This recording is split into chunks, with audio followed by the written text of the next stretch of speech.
Халық ауыз әдебиетінің тарихын жинаған атақты әулие, философ, ақын Мәшһүр Жүсіп медресе оқу орындарына барған кезде өзі қатарлас балалардан 2-3 ай бұрын оқуын бітіріп кете беретіндігі туралы естідіңіз бе? 9 жасында қисса дастанды жатқа айтқан адам Жүсіп осылайша ел арасында мәшһүр болған екен. Тағы Мәшһүр Жүсіп көпейілуінің қалыптасуына Орта Азияға жасаған сапарларымен атақты ғалым Радловпен кездесуді әсер етеді.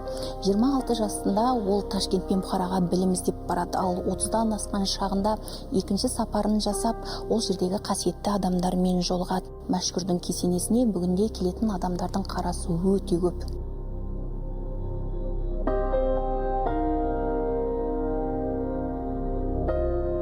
Комплекста Мәшһүр кесенесі бар, Мәшһүр мұражайы, музейі бар, және тегін жатақхана бар. Атаның 3 жыл болған.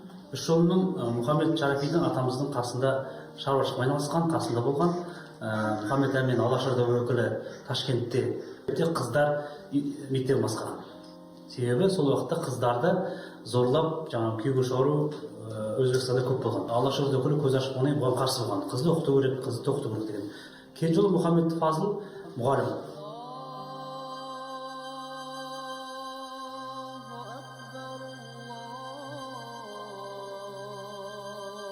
Мәшһүр Жүсіп көпейұлының ел әулиелік қырын көп айтады. Мәшекең жындарды басқарған, өзінің өлетінін білген, тағы қисса дастан жинаған, қабірін қаздырған. Тұлға туралы бұл әңгімелер бүгінде біздің санамызға толық сіңіп болды. Алайда оның өте зеректігі, болашақты болжай алатындығы космологиямен, адамды емдеуі медицинаға қатысты екен, жалпы ғылымның барлық саласын меңгерген ерекше ғалым екеніне мән бермейміз. Яғни біз бүгінде Мәшһүр Жүсіп көпейұлына тек әдеби тұрғыда ғана баға беріп келген сияқтымыз.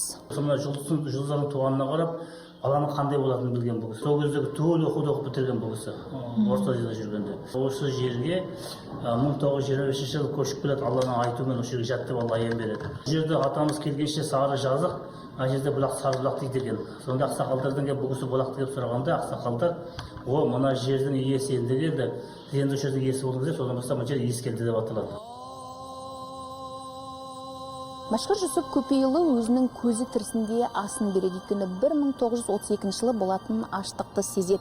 Келіні Зейнептің інісі Досжанға қабірін қаздырып, 2 бөлмелі кесене салдыртады. Төргі бөлмеге денемді ашық жерлесін деп өсиет айтады. Рауан тастың құдіретімен 40 жылға дейін денем сол күйінде сақталады. Ақты баламмен келінім ауыстырып отырсын дейді. Ал кіреберістегі бөлмеге адамға қажет заттарды қойдыртады. Бұл яғни ары бері жүрген жолаушыларға пайдам тисін деген ниет екен.